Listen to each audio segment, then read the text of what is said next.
Salut à tous et bienvenue sur votre chaîne Real Madrid Info. Voici une toute nouvelle vidéo dans laquelle nous allons parler de les dernières infos du Real Madrid.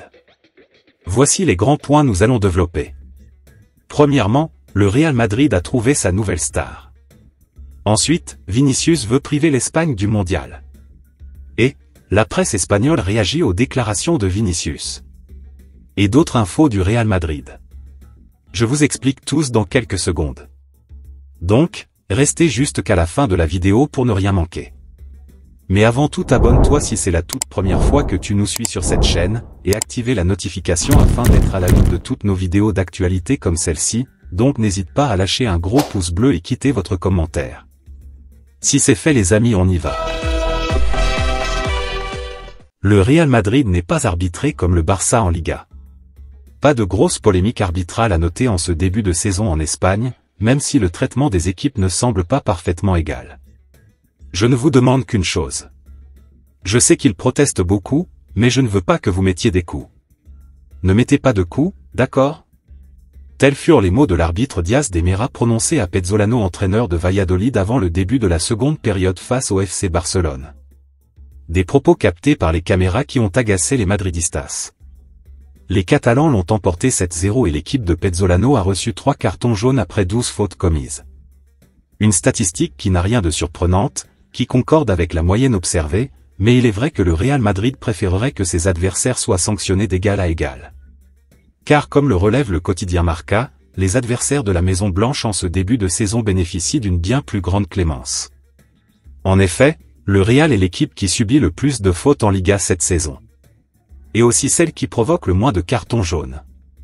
Seuls Pablo Maffeo Mallorca et Marcos André Valladolid ont pris un jaune face au Real cette saison. Au total, l'équipe de Carlo Ancelotti a subi 57 fautes, ce qui signifie que les Merengues doivent subir 28,5 fautes avant de voir un carton jaune sorti par l'arbitre. Des statistiques qui tendent à démontrer que le critère arbitral, comme leur sensibilité, diffère entre le Real Madrid et le reste. Le FC Barcelone, l'équipe qui a provoqué le plus de cartons jaunes pour ses adversaires, a un ratio beaucoup plus favorable, 13 cartons jaunes pour 53 fautes subies. En clair, les adversaires du Barça prennent un carton toutes les 4 fautes contre toutes les 28,5 fautes lors des matchs du Real Madrid. Dans le même temps, les joueurs du Real Madrid ont commis 38 fautes après 4 matchs de la Liga, c'est-à-dire 15 de moins par rapport à ce qu'ils ont subi, mais ils ont reçu 6 cartons jaunes, dont 2 d'entre eux pour des protestations.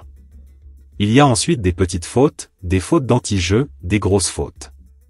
Difficile donc de comparer, mais ces statistiques ont tout de même de quoi interpeller du côté de Madrid. L'autre information.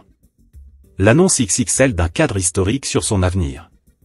Alors que la saison 2024-2025 vient tout juste de commencer, un cadre du Real Madrid évoque déjà son avenir au sein de la Maison Blanche. Dani Carvajal sait qu'il est plus proche de la fin de sa carrière que du début.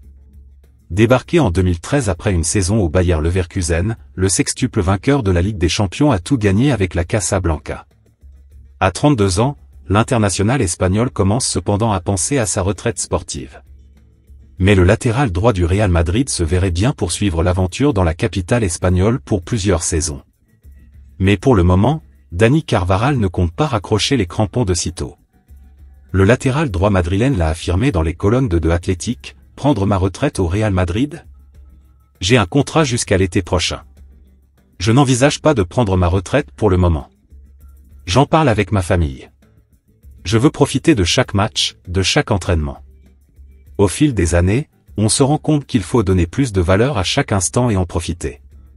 La relation que j'ai avec le club est très transparente, très claire.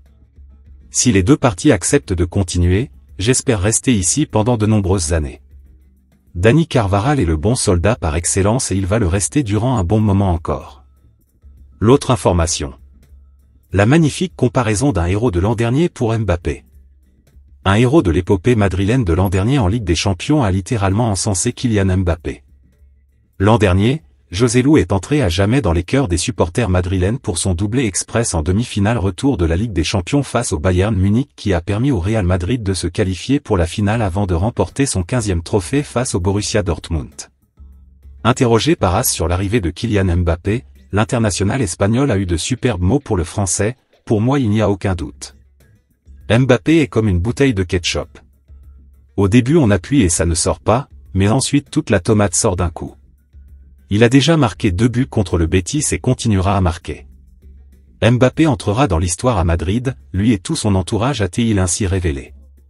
Mieux, il le cite même dans ses favoris pour le Ballon d'Or. Selon moi, il y a 4 candidats, Carvajal, Bellingham, Vinicius et Mbappé, a-t-il avoué, même s'il aimerait voir le premier nommé remporter la distinction, à Carvajal, sans hésitation.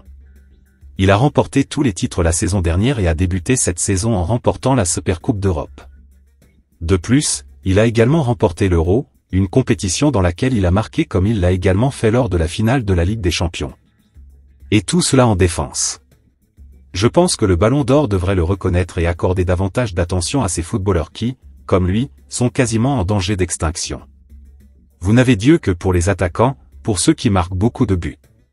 Mais jouer en défense pour le Real Madrid a beaucoup de mérite et mérite d'être reconnu. L'autre information. Mercato, le Real Madrid a trouvé sa nouvelle star. Manchester City a toujours eu pour politique de laisser partir ses joueurs s'ils le souhaitent. Le Real Madrid semble prêt à tenter de débaucher son meilleur joueur. Le journal madrilène Diario AS a affirmé que Rodri Hernandez serait la cible principale des Merengues pour l'été 2025. Rodri a un contrat jusqu'en 2027, et le responsable du recrutement Juni Calafa et Carlo Ancelotti rêvent de faire venir la star espagnole. Jusqu'à présent, Manchester City n'a pas réussi à convaincre Rodri de renouveler son contrat, et avec le départ de Toni Kroos, les Merengues manquent d'une présence plus profonde et plus contrôlante. Rodri serait tenté par l'offre de retourner dans sa ville natale, et par son agent Pablo Barquero, qui représente également le manager du Real Madrid Castilla et légende Raúl Blanco, qui entretient également de bonnes relations avec les Merengues. Compte tenu des projets proposés et du succès des équipes, Rodri ne voit que 2 options pour l'avenir, renouveler avec Manchester City ou aller au Real Madrid. Un autre facteur pourrait être que les jours de Pep Guardiola à Manchester City semblent compter, sans aucune certitude qu'il y restera au-delà de la fin de son contrat actuel. À Valdebebas, les Merengues ont également besoin de joueurs espagnols pour atteindre les quotas UEFA en Ligue des Champions, après les départs de Nacho Fernandez, Joselu Mato et les possibles départs de Lucas Vázquez, Dani Carvajal et Dani Ceballos dans les années à venir. Les Citizens devront faire face à une bataille acharnée pour conserver Rodri, étant donné l'attrait naturel d'un transfert vers sa ville natale, et le fait qu'il ait tout accompli à Manchester. De même, le bilan des Merengues pour convaincre les grandes stars, illustré par Jude Bellingham et Kylian Mbappé, parle de lui-même. L'autre information. Racisme, Vinicius veut priver l'Espagne du mondial. Souvent la cible de cris et de gestes racistes lorsqu'il évolue sous le maillot du Real Madrid, Vinicius Junior estime que les instances doivent prendre les choses au sérieux ou sinon il faudra punir l'Espagne. La FIFA a décidé de confier à l'Espagne, au Maroc et au Portugal l'organisation du Mondial 2030, 3 pays où le football est roi. Cependant, interrogé sur ce sujet par CNN, Vinicius Junior n'est pas tendre avec le pays où il évolue avec le Real Madrid. Victime régulièrement d'insultes racistes, sans que cela aboutisse à de lourdes sanctions pour les supporters auteurs de ces délits, l'attaquant brésilien estime que l'Espagne se montre trop tolérante. Vinicius Junior souhaite désormais que la FIFA s'en mêle et prenne des mesures fortes afin que le racisme soit désormais considéré comme un sujet majeur et donne lieu à des sanctions, y compris contre les pays où cela est encore pris à la légère. Et le coéquipier de Kylian Mbappé d'évoquer une lourde punition contre l'Espagne. Jusqu'en 2030, nous avons du temps pour permettre aux choses de considérablement évoluer. J'espère que l'Espagne pourra changer et enfin comprendre à quel point il est grave d'insulter une personne à cause de la couleur de sa peau. Si d'ici à 2030 les choses n'évoluent pas, alors je pense qu'il faudra changer de lieu pour le mondial, a prévenu Vinicius Junior, qui ne veut plus revivre les événements qu'il a déjà vécus depuis qu'il a rejoint le Real Madrid. Du côté de la FIFA, on travaille sur ce dossier, puisque ces dernières semaines, il a été envisagé de créer un geste permettant de signaler aux arbitres des insultes racistes en croisant les bras au niveau de la poitrine. Un test grandeur nature est en cours lors du mondial féminin U20, en espérant surtout qu'il n'y ait pas besoin de le faire. Sinon, l'idée de Vinicius Junior de punir des pays pourrait faire malheureusement son chemin. L'autre information. La presse espagnole réagit aux déclarations de Vinicius. Le joueur du Real Madrid a tenu des propos très commentés aujourd'hui en Espagne, comme sur le plateau de Radio Marca ce matin. Si la situation au sujet du racisme n'évolue pas en Espagne d'ici 2030, je pense qu'il faudra changer le lieu du mondial. Parce que si un joueur ne se sent pas à l'aise pour jouer dans un pays où il peut souffrir de racisme, c'est un peu compliqué, dixit Vinicius Junior dans un entretien accordé à CNN et durant lequel il aborde ce sujet de société sans tabou. La majorité des Espagnols n'est pas raciste, mais il y a un petit groupe affecte l'image du pays, a ensuite nuancé le Brésilien en affirmant que lui et ses coéquipiers quitteront le terrain au prochain incident du genre dans un stade. Depuis hier soir, ses propos et particulièrement sa première phrase concernant le mondial font alors le tour de toutes les rédactions et il y a des réactions de tous les bords. En premier lieu, Josep Pedrerol, le présentateur d'El Chiringuito, a relaté les déclarations du Madrilène en direct dans son émission. Dès l'ouverture. C'est mieux que je ne dise rien, a-t-il lancé. Puis ce matin, sur Radio Marca, plusieurs journalistes se sont emparés aussi du sujet et on peut retrouver un peu tous les avis. Látigo Serrano, c'est un sujet qui ne semble pas être dans l'ambiance du moment et c'est pour ça que ça nous prend un peu par surprise. Il y a suffisamment de procédures judiciaires ouvertes à ce sujet. Toutes ces plaintes sur le sujet auront mes applaudissements. Je suis convaincu qu'il y a du racisme dans tous les pays et il est injuste de cibler l'Espagne parce que comme il le dit en plus, c'est une minorité. C'est excessif. Ramon Alvarez de Mont, le sujet est si global qu'il ne peut pas concerner que l'Espagne. C'est ça la principale erreur. Pour moi, il y a d'autres raisons pour enlever le mondial à l'Espagne comme l'affaire Negreira ou des présidents de la fédération qui vont passer par les tribunaux. Je ne veux pas minimiser le sujet du racisme mais c'est plus global. Javi Lázaro, il prend le risque que beaucoup de ses haters disent qu'il est encore en train de dire des bêtises. Quand on parle de racisme, il faut l'écouter car c'est un sujet sérieux et il faut faire un exercice d'empathie.